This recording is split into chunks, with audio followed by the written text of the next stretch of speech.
Hare Krishna, dear devotees. I would like to welcome you all today to His Holiness Chandramauli Maharaj's daily online class. Thank you all for joining. My humble obeisances to you. All glories to Srila Prabhupada. Hare Krishna Maharaj. My humble obeisances to you. All glories to Prabhupada. Maharaj, we'll be continuing with Srimad Bhagavatam, chapter 19, verse 15.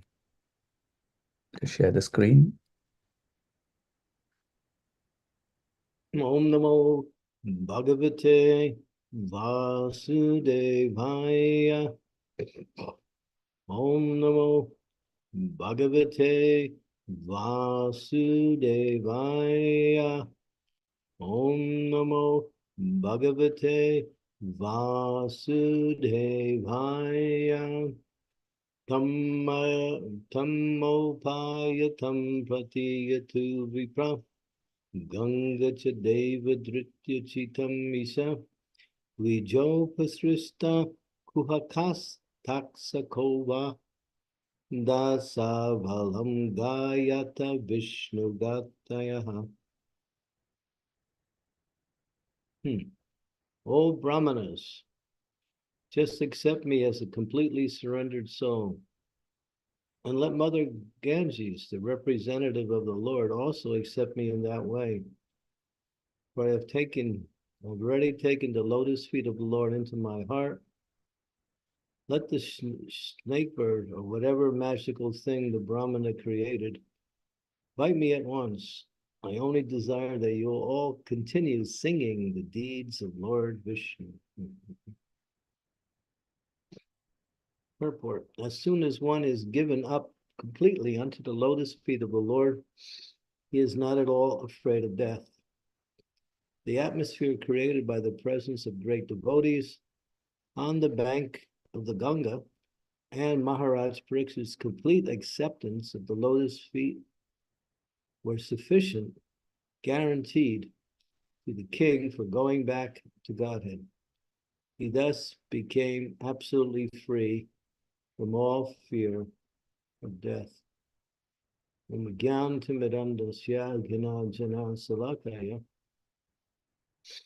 militam yena tasmai Shri Gurave Namaha.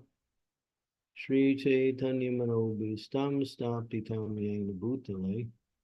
Swayam Rupa Kadammayam Dadati Swapadati Vandeham Siguro Shiyata Padakamalam Shigarun Vaishnavam Scha Shri Rupam Sagijatam Sahaganat Raganatam Vitam Tam Sajivam Sadvaitam Sarvadutam Parijana Sahitam Krishna Chaitanya Devam Shri Radha Krishna Padam Sahagana Lalita Shri Vishakam Vitamscha Nama Om Vishnu Padaya Krishna Prasthaya Bhutale Shrimakti Bhakti Vedanta Swami Niti Namine Namaste Saraswati Deve Gauravani Pracharine Nirvisesa Sunyavari Pastyatya De Satarine Vanshakalpa Tirubhischa Pipa Sindhu Paevacha Patitanam Pavanebhyo Vaishnavebhyo Namaho Namaha. Jai Sri Krishna Chaitanya Prabhu Nityananda Sri Advaita Gadadhar Srivasadi Gaur Bhaktivinoda Hare Krishna Krishna Krishna Hare Hare Hare Rama Rama Rama Hare Hare. So in the material world, it's been described by the Acharyas and by Krishna in the Shastras that everyone is fearful. Everyone has some element of fear.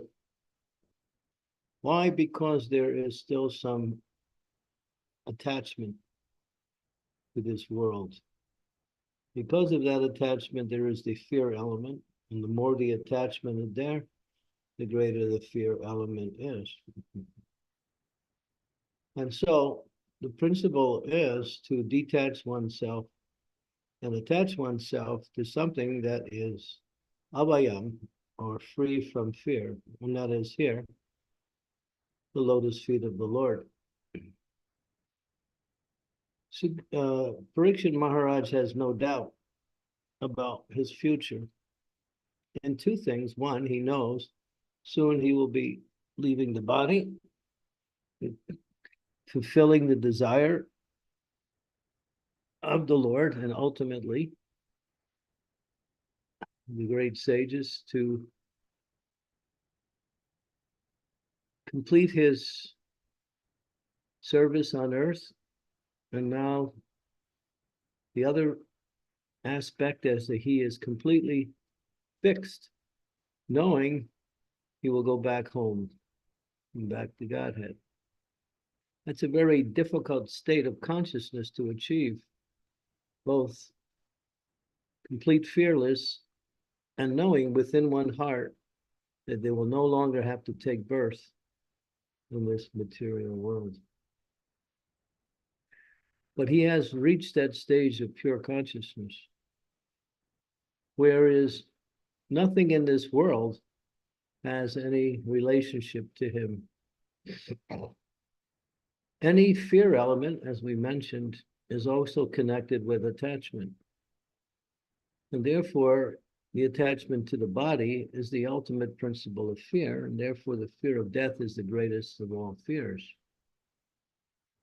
But those who are in real knowledge understand that death is simply a transformation of the soul's presence in the particular body to another place, either in this material world or in the spiritual world. So they know that they don't die. Death is for the body. There's no death for the soul, because the soul is eternal. The soul has no beginning. It has no end. Anything that has no beginning has no end, and therefore it's not subject to the element of time, which governs the material energy. For the non-devotees, the time element is a very fearful aspect. They fear not fulfilling their desires for happiness in this world. They fear that something unexpected will happen in their life, which will either destroy them or destroy their plans for happiness in this world. There are so many elements of fear. In the 16th chapter, it's titled Divine and Demoniac Nature. And the first 3 verses of that chapter, which is comprised into one verse, 3 verses combined into one. One of the qualities of the Vaishnava is abhayam, or fearlessness. A devotee who is fixed in service to the Lord is free from all elements of fear, because they understand that they are complete under the care of the Supreme Lord. And they know that nothing can happen without the permission or sanction of the Lord. Therefore, they're fully happy in knowing that their supreme benefactor, supreme friend, supreme object of happiness is taking care of them. And if the Lord wants, he can take the soul back home and create a circumstance in this material world, as we see here from Maharaj Parikshit, for that person to become free from all their attachments and activities and then go back to the spiritual world. Or the Lord could leave the person on earth for an extended period of time to do more and more service. Or the Lord can somehow or other teach through his devotee how to leave the world by creating a situation for the benefit of the entire world. So the Lord is the complete caretaker of everyone, but only those who take shelter can actually experience and feel completely, what we say, cared for by the Lord. They know. It's just like a little child who has a big father His father is very influential, very powerful. And because he's a child, he's pretty much subject to so many wrong activities and also wrong ways of doing things, or you might say wrong thoughts. But he knows my father will save me. My father is there. And whatever he does is the best for me. So in the same way, we know if we engage fully in the devotional service of the Lord, then the Lord becomes the object of everything in the devotee's life. And therefore the Lord is never leaves the devotee, and the devotee never leaves the Lord. And even at the time of death, the Lord is personally present to arrange for that person who has given everything in their execution of the Lord's service the opportunity to again achieve perfection and eternal life. When we compare life in this world to life in the spiritual world, there's no comparison. Here, everything is temporary, and people struggle just to find some little bit of happiness, which is taken away even after a few moments or a few years or whatever. And everyone lives in fear. You see, the world is full of fear. Every moment you walk through the neighborhood, they have these things called neighborhood watches that, you know, our neighborhood is under the care of this surveillance, so beware. Or we have locks on our doors, we have locks on our everything that we need. We have locks for this, we have locks for that. Everything is locked up. One of the biggest business in the world is the security business. And so, and of course, on a larger level, where does most of the taxpayers' money go for? It goes for the defense budget in supporting the state for either aggression or for defense against other outside countries or elements. Well, this fear element, it just is all pervading because people have no understanding of who they are. How can they become free from fear? And what is the goal of life? They have no understanding. Therefore, they are like lost in this whirlpool of trying to push out even the idea of death. When you speak about death to the non-devotees, they become very disturbed. They always say, why are you so morbid? Why don't you speak about something happy, something pleasant? We explain that actually this is the most important subject. When Maharaj Parikshit,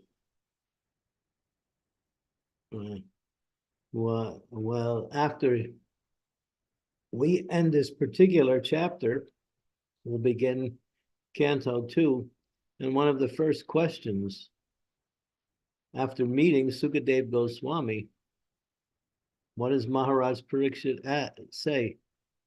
What is the duty of one who is about to die? That's his first question. And Sukadev Goswami becomes so animated and so inspired by the question. He said, Maharaj, your question is the greatest of all questions. It's for the benefit of everyone. He congratulates him for that question. And that's important because we're all about to leave the body, whether it's today, tomorrow, few years down the line, or whenever. Everyone has to prepare themselves for that moment of departure. And preparing themselves means detaching themselves from the things of this world. That is the preparation. It's not that we can all of a sudden detach ourselves at the time of death. Attachment goes deep within the consciousness of the living being, and it becomes a feature of everything they do. Gradually, we have the process of devotional service is becoming more attached to Krishna and more attached to the things and the so-called happiness that is presented in this world. And then when the death comes, and then, as Maharaj Pariksit says, I'm ready. I'm ready. I'm surrendered. I'm ready to go on to my next destination. People fear death. Devotees even fear death because they don't know where they're going to go. They're not sure. But one can be certain that they will go back home, back to Godhead, if they absorb themselves in loving service to the Lord, make the Lord the object of all of their activities and thoughts, and ultimately see this material world as simply a prison that has locked the soul up for a temporary period of time due to its desire to enjoy separately from the Supreme Lord. And then one is preparing one's consciousness for leaving this material world. The word death is a very scary word. There's a story how fear works on a people to cause them to die. Actually, fear is an element that increases one's or decreases one's lifespan. One who is fearless will live longer than one who is fearful. The example is a nice little anecdote, the story, where there is one man, he lives in a village, and he's walking. And then on the outskirts of the village, he sees this really large man, all dressed in black. And it's a strange sight within the village. So he's curious, he walks over to the man, and the man is all covered in black. His face is also with a black covering. He says, "Who are you? Why have you come?" He said, "I'm Death. I've come to this village, and in the next 1 month, I will take 500 people with me to the abode of death." Man gets a little shocked. He's stunned. But now he's thinking, I should warn everyone, death has come. So he goes and he leaves in a very hurried and a very anxious way. And he decides to inform that death has come and 500 of us will be taken by death. But what he's doing, he's spreading fear amongst the whole village. So what happens? After 1 month, death reappears at the gateway of the village. And this man, he's still alive. He wasn't one of them. He says, "Death, I saw you said you were going to come to take 500 people, but you took 5,000, not 500. You didn't give us the truth." He said, "I came to take 500, but the other 4,500 died out of fear."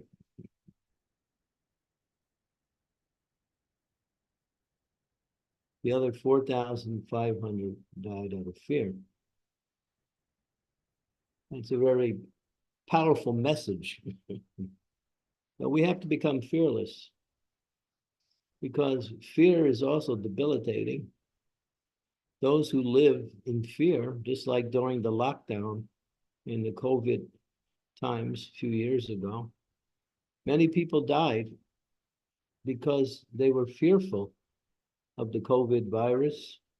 They were fearful of not being able to live their life the way they wanted to.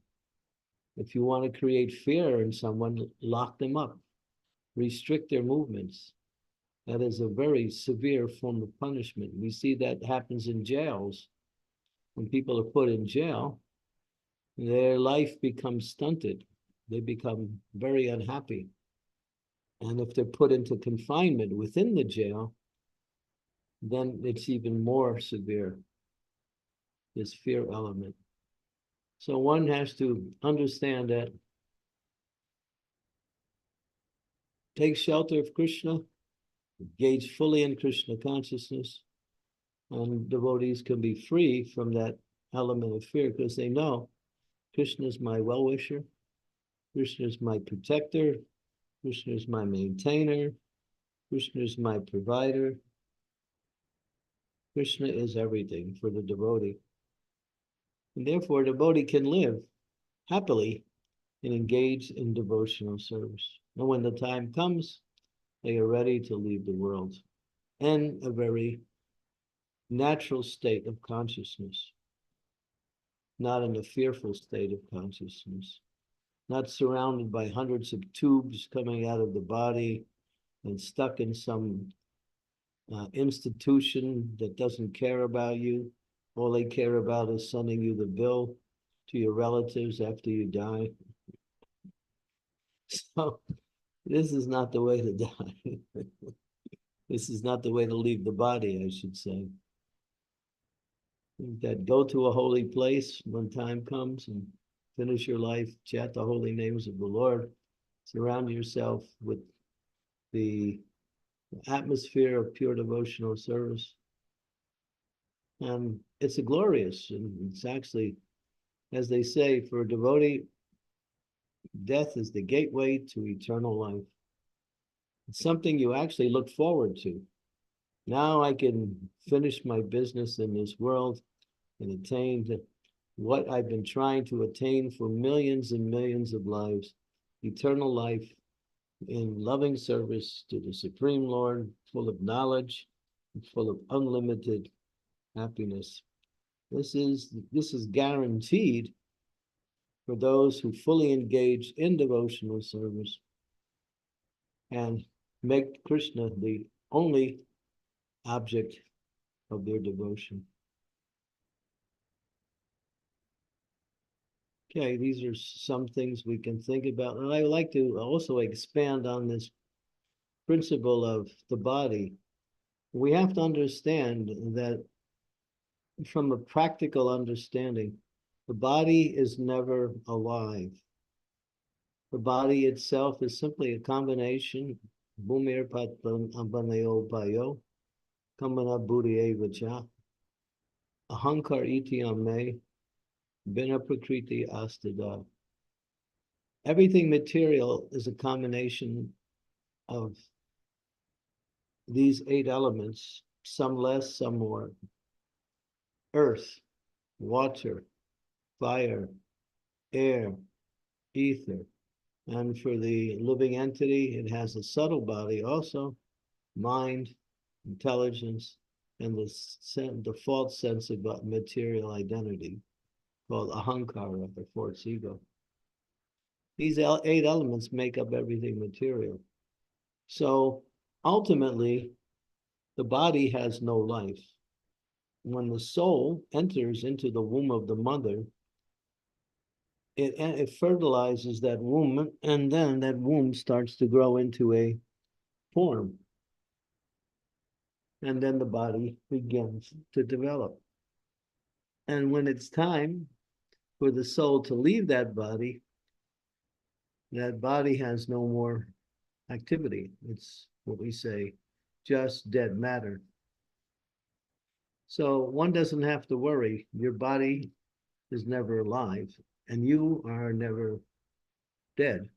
You are always alive. You keep this consciousness that, hey, I'm always going to be somewhere, in some part of existence. Why not go to the best part? That place where there is no more coming back and having to accept material bodies, life after life after life. Karanam guna sangosyo Sarasa Jona Janmasu. We can't stop getting bodies. Just like people who commit suicide, they think, oh, this body, this world, everything is so miserable. I don't want to live anymore. So they do something to destroy their body.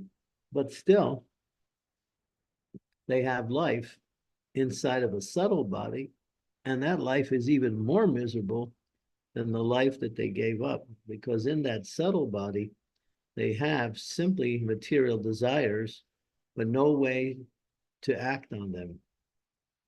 And they become ghosts. They attack other living beings to use their body to perform their material desires. Sometimes that happens at nights. Ghosts enter into the mind of the conditioned souls and take over their body and enact their desires through that person's body.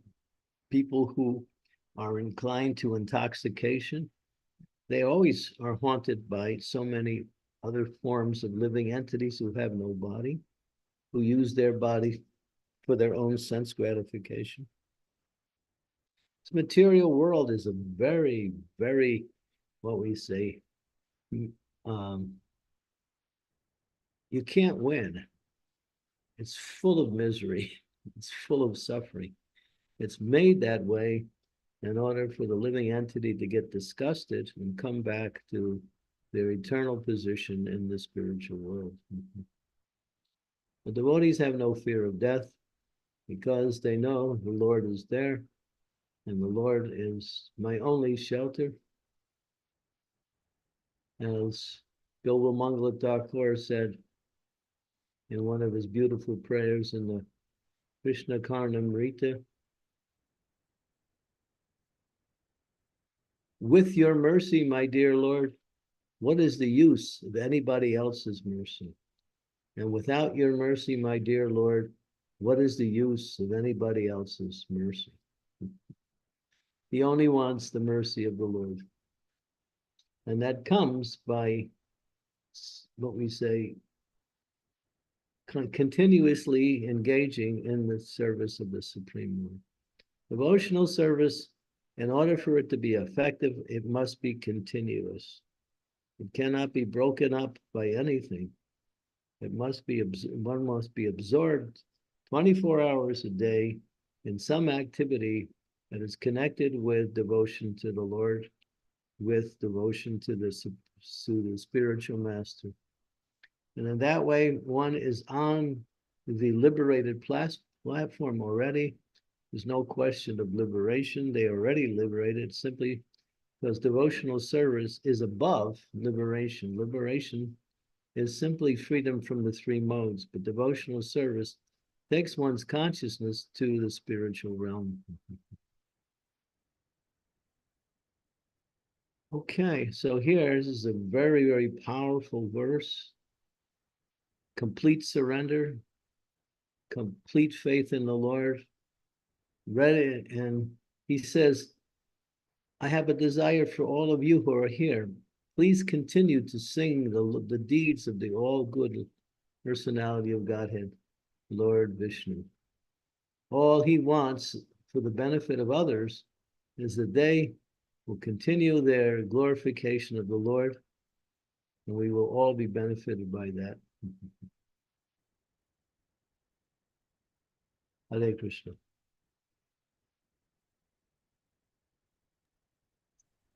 Hare Krishna. Thank you, Maharaj. Hare Krishna, dear devotees. So we'll open up the forum for Q&A. I would appreciate if you can turn on your cameras to make the session more interactive and personal, if you can. Also, you can ask your question by raising your hand or putting the question in the chat window, and I can read it on your behalf if you are in a location where you can't do so. So we have a question, Maharaj, already in the chat window by there's two questions. So first is from Scarlett Mataji. Hare Krishna, please accept my humble obeisances. All glories to Srila Prabhupada, all glories to you. May I humbly ask, according to your holiness, is there evil? So Mataji is asking that does evil exist? Is there evil? Yeah, evil is the absence of good. Just like darkness is the absence of light, uh, uh, cold is the absence of heat, evil is the absence of goodness, and therefore evil has no substance of its own. It's simply the absence of the positive. Therefore, evil is simply when you go, the farther away you go from Krishna, the more evil becomes stronger. That's all. The closer you go to Krishna, the more evil becomes less and less, and then it dissolves automatically. Evil is simply the absence of good, the absence of devotion. That's all.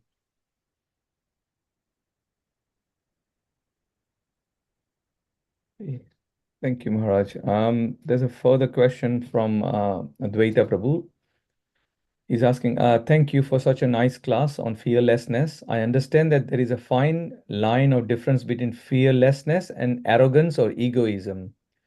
How can we differentiate between the two and stay fearless in the right way? Arrogance is not a quality that is something that devotees try to become. One may feel, well, and yet, I have no fear, but that's not arrogantness. Well, I'm protected by the Lord. That's not arrogance. Arrogance means that I can do it because I'm who I am. Arrogance is something that is a feature of the false ego. So one should have faith that if I engage fully in devotional service, the Lord is there. He's there to protect me. It's not about arrogance. It's about realizing Krishna's presence. That's all.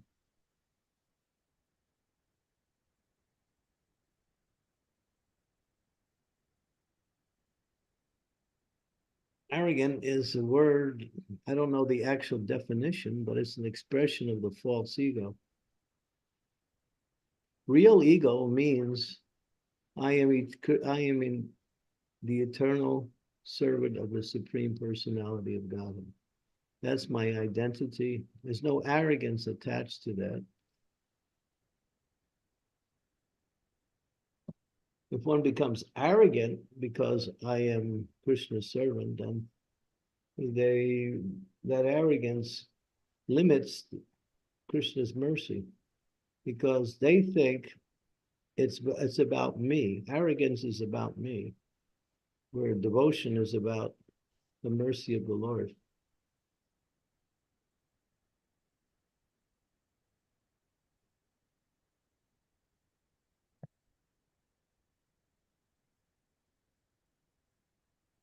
Thank you, Maharaj.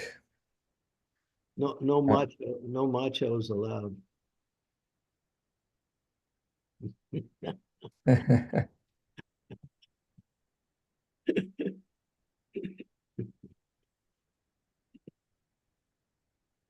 Maharaj, we have a question from Divya Mataji on the Mataji, please go ahead and unmute and ask your question. Thank you. Hare Krishna Maharaj, Hare Krishna, dear devotees. Maharaj, please accept my humble obeisances. All glories to Srila Prabhupada. I just wanted to say thank you so much, Maharaj, for adding the powerful message on the topic of fearlessness. I was just reading the Canto 10, Chapter 1, in the advent of Lord Shri Krishna. And, Krishna's father, Vasudeva, is just explaining to Kamsa that how he has to be fearless because he should not fear because he was about to kill Devaki. And he was telling that, okay, you should not be fearful to Devaki because Devaki is not going to kill you. It's the eighth son who is going to kill you. So the connection is just so good that you have added wings to the chapter and explained very beautifully that how a devotee should be fearless in all the situations.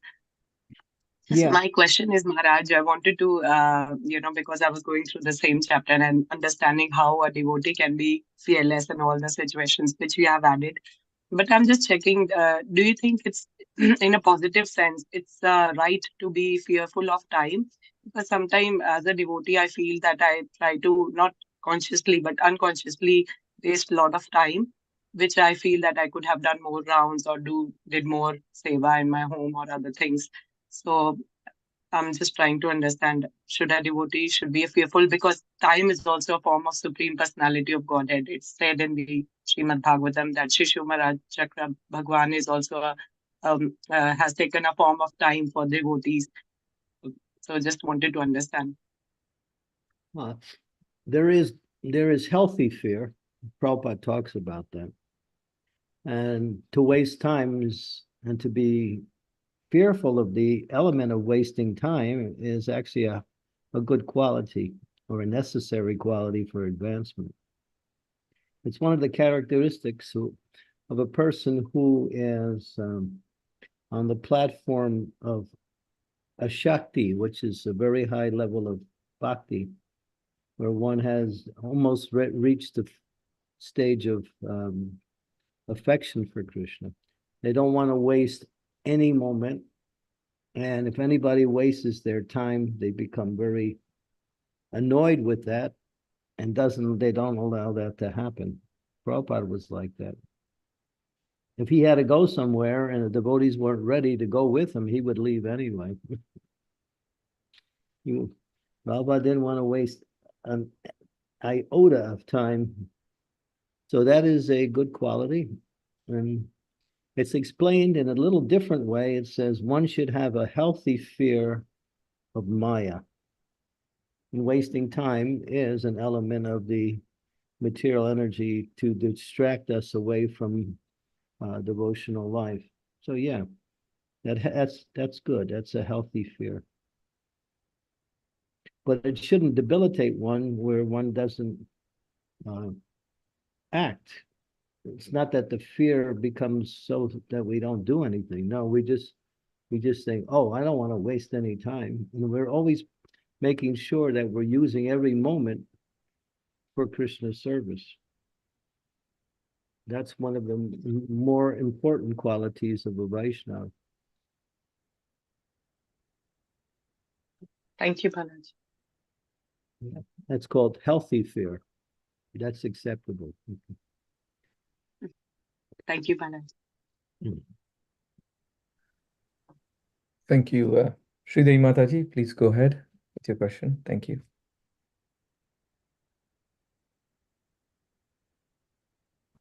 Thank you, Dinanath Prabhu.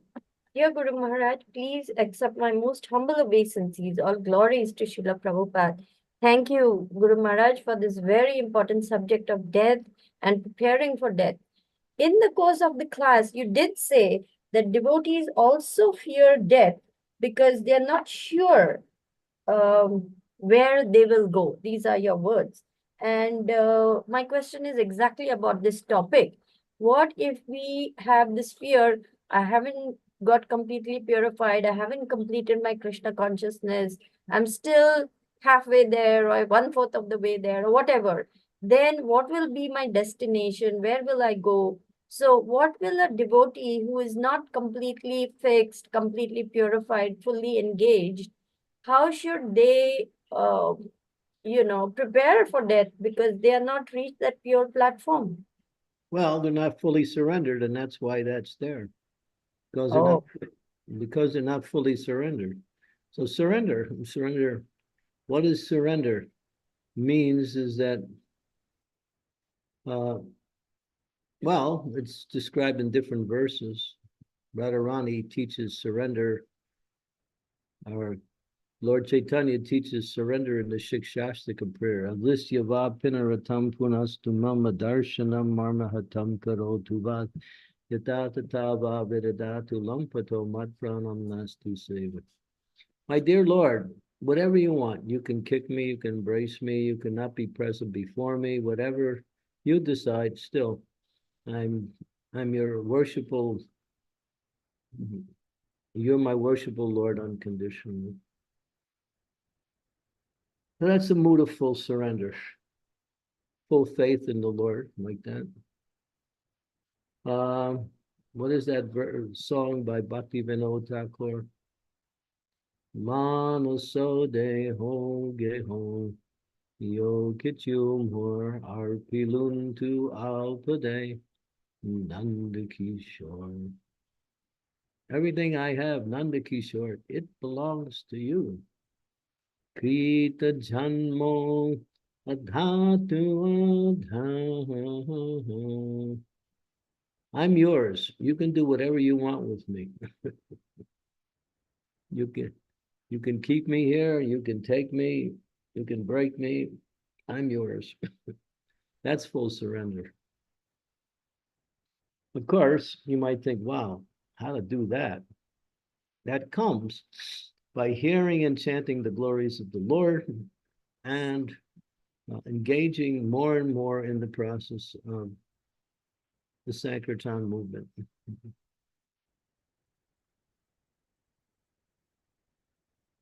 It can also come naturally within the consciousness of a devotee who is fully engaged in devotional service. We're not fully engaged in devotional service, then we can't fully understand the mercy of the Lord and how it's working. Of course, we live in this world and we be careful. We should never try to flaunt the material energy, thinking I'm surrendered to the Lord, therefore I can do whatever I want and he'll save me. And that's another type of foolishness. But devotee lives, they take care, they make sure they act in the proper way, not to bring about situations which will cause them danger or sickness or whatever. They take care. Prabhupada said take care. But ultimately, you can only take care up to a certain point, because even if you take care perfectly, still there something in this material world can end your existence here. You cannot fully protect yourself. It's not possible. So only Krishna can do that. So my understanding of this is that it's most important to fully surrender, even if one is not purified enough. That is not as important as full surrender. Yeah, you can full surrender at any moment.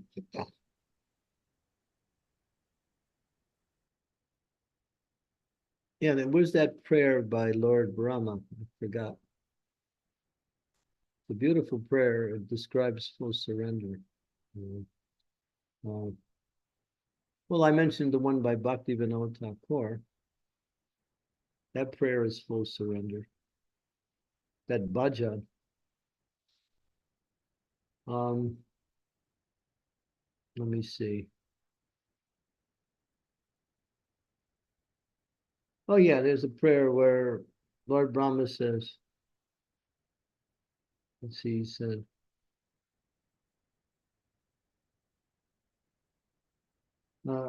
I can't remember the whole prayer, but part of the prayer he says, my dear Lord, I'm yours. I belong to you. There's nothing about myself that is separate from you. And that's the essence of it. I can't remember the actual prayer.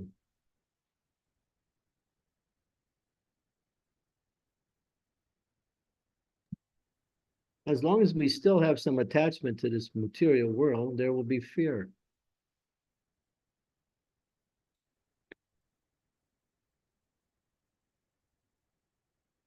Therefore, it says that a devotee, a non-devotee, does not want to think about death, because if they do, they cannot be enthusiastic for their material plans. So in order to keep enthusiasm and determination in fulfilling their desires for happiness in this world, they have to push out the idea of death. Whereas a devotee keeps death in front as a principle that, yes, soon I will have to leave this world, so let me not waste any time doing things that will cause me to become, diverted in my Krishna consciousness. The devotee keeps death. It says 2 things you should remember and 2 things you should forget. The 2 things you should always remember is death can happen at any moment. And the other thing is you should always remember Krishna by chanting the holy names of the Lord. If you're always chanting Hare Krishna, you're fine. You're happy and you're absorbed in devotional service. Practice chanting all the time, 24 hours a day. It can be done. There are devotees who chant in their sleep. There's devotees who, when they leave the conscious level at night, they're chanting. When they wake up, they're immediately, their mind and many is already connected to the sound vibration. They wake up with the thought of the holy name echoing in their mind. Practice that. It's doable.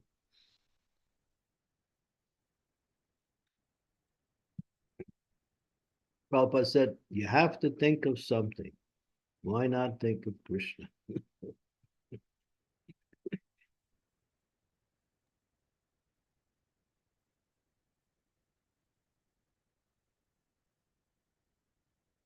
Thank you, Guru Maharaj. Hare Krishna.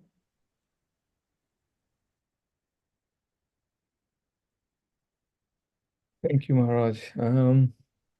Any other questions, comments? It's a very interesting topic, death. I was also reading Maharaj Canto 4, and Prabhupada mentioned there, and I underlined that part where Prabhupada is making the same statement as you made, that, I mean, you made it in reference to the devotees, but Prabhupada said that the non-devotees are afraid of death because they don't know where they're going. The uncertainty of what's next. Yeah, That fear. that's full within them. Even devotees have a little bit of element of that still also. Devotees are not in the same, what we say, consciousness as the non-devotees, but still they think I haven't surrendered everything. One of the most regrettable times is that towards the end of life, when you're leaving the body, you think, boy, I wasted so much time doing things that just wasn't necessary. It took me away from devotional service.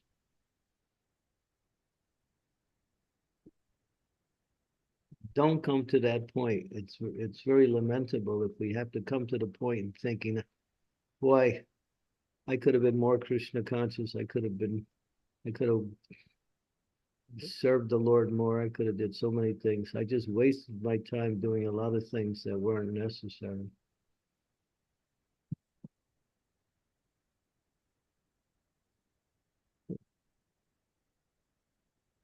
Thank you, Maharaj. That's a very regrettable consciousness that we want to avoid.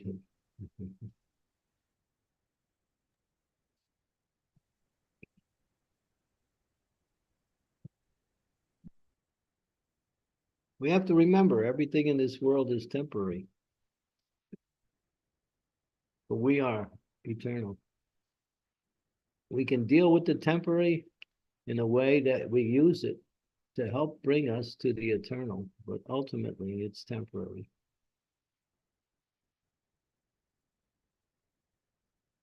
One day we're happy and we're free from every difficulties, and we're thinking life is so wonderful.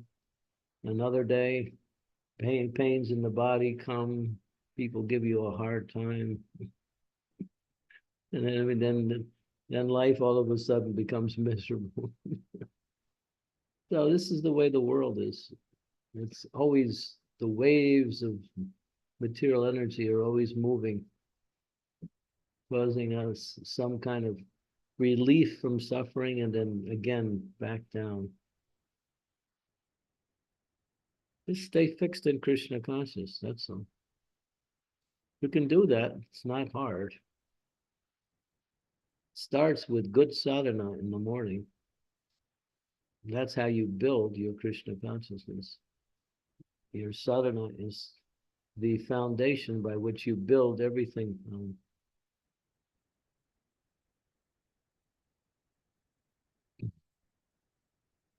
Thank you, Maharaj. Sadhana, keep good association with devotees, and you'll always be happy in Krishna consciousness.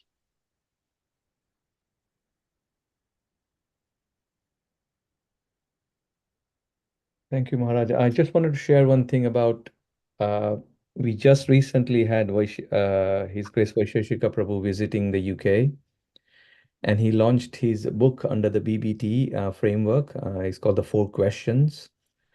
And one of the question was, the fourth question was, where am I investing my attention right now? So I just took, you have that.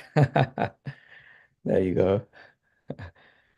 So I have that ban because warn myself because quite often I waste my time in nonsensical things. So I am wearing this. So every time I'm doing that, I'm conscious. Okay, where am I putting my attention right now? Yeah, whatever it takes.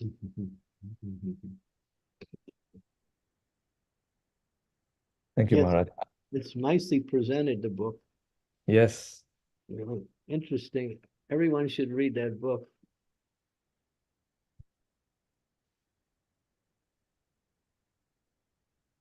If anybody in the UK needs that book, please let me know. I can get you a copy. Thank you. Sridevi Mataji, you have your hands raised. Please go ahead and ask your question. Thank you. Just as a follow-up on this topic, Guru Maharaj, what if we have this nagging feeling that I'm not doing enough for Prabhupada, or I haven't done enough for Srila Prabhupada. I wish I could do something really wonderful, really great, really something that will be a legacy that devotees will be happy like that. And one doesn't, know what exactly to do. What if the devotee is longing to do something but doesn't know what to do? Ask the spiritual master. Yes, Guru Maharaj. But nobody will do that because they're afraid of what they'll hear. I'm going to ask you, Guru Dev. I'm going to write to you now. Well, asking means if you're not willing to do it, don't ask. Not a matter of like, well, okay, I asked and he told me, should I do it or not? No. If you want that, then ask and then do it. But if you're not willing to do it, don't ask. Got it. Thank you, Guru Maharaj. Hare Krishna. Hare Krishna. Any other questions? We have a question in the chat window, Maharaj, from Advaita Prabhu. We usually pray out to the Lord out of fear in certain situations. But if there is fearlessness, how can we still pray to the Lord, and in what mood? What prayer should one make which are not out of fear? Well, we talked about healthy fear, and that is there. Everyone should have that element of fearing that I will fall again into the material energy. That's called healthy fear. That is something desirable. That means one will be careful and be conscious not to do something that will bring one back into that arena again. Healthy fear of Maya is. It's also an element of fearlessness, but ultimately, it's a type of fear that will cause one to become free from all of the material attachments.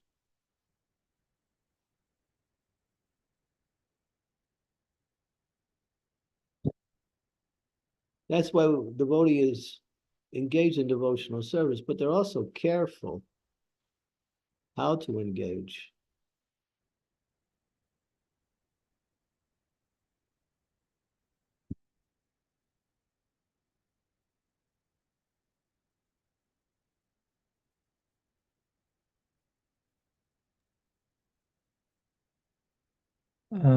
Thank you, Maharaj. And I think I take one last question.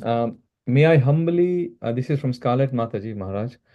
May I humbly ask, helping ISKCON Vaishnavi ministry considers devotional service? Okay, sorry. May I humbly ask?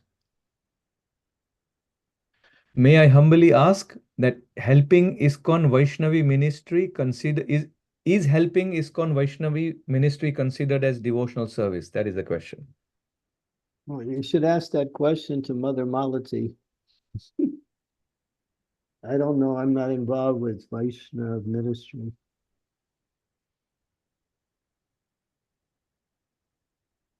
I can't answer that question. My answer will be theoretical at best. Ask Malati, or let me see, there are many other ladies who are also involved in Vaishnav ministry.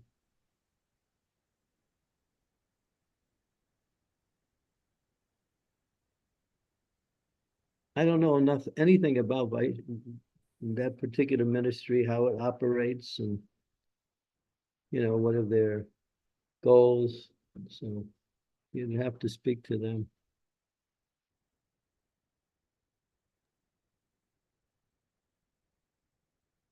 Okay. Oh, we have one question from Springy's Olga Mataji. Mataji, please go ahead and ask a question. Thank you. Hare Krishna Maharaj, dear devotees, please accept my obeisances. All glories to Srila Prabhupada. I would like to ask a small question, which is also related maybe to the last one. Are you familiar with Sandipani Muni School in Vrindavan, the school for girls? I'm just wondering, I know it is established by devotees and it is also established by let's say under direction of Mahavishnu Swami Maharaj, but I know there is also an opinion that it is sort of a karmic activity, and I am wondering, helping the school, is it, let's say, karmic activity, or still by helping Vrajabasi, we are, even at material level, by giving them education, we do something favorable to Lord?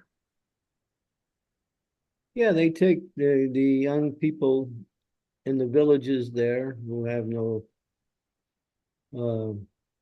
they're not cared for. A lot of them are orphans. Some of them still have their parents, but their parents can't take care of them for whatever reason. Yeah, so we give them a chance to live, to associate. I have one disciple, her name is Kishori Vallabha. She was actually one of the administrators, or part of the administration of the school many years ago. Yeah, I supported the school for a while. I think it's a good thing. Some people will give different opinions, but it's a charitable thing. It's charity. And for example, again, there is an opinion that by helping on a material level to these girls, we can, let's say, push them out of Vrindavan. So what if it happens? What if by getting this education, etc., they will be leaving Vrindavan? Let's say, do we direct them in a wrong direction, or they will remain Vrajabasi and nothing? Those questions, when it comes to what happens, is really under the guidance of the school. They do it. I don't really have any practical knowledge of that at all. Okay. Yeah. Thank you, Maharaj. Thank you. Hare Krishna. Okay, thank you very much. All glories to Srila Prabhupada. Hare Krishna. Krishna. Hare Krishna Maharaj. Thank you. Vancha kalpatarubhyascha kripa sindhubhya eva cha patidanam pavanebhyo vaishnavebhyo namo namaha. Samaveta Bhakta Vrinda ki jai. Granthrashi Bhagavatam ki jai, Srila Prabhupada ki Jai. jai. Jai. Thank you very much for